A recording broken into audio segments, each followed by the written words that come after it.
2017 Chevy Equinox. Had her started now for over 10 minutes. Wasn't making that noise. But now it's making that noise.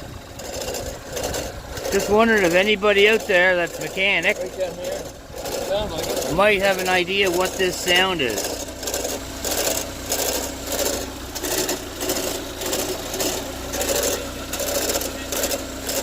I'm not going to say what I think it is, but I just want people just to give me suggestions on what you guys might think this noise is.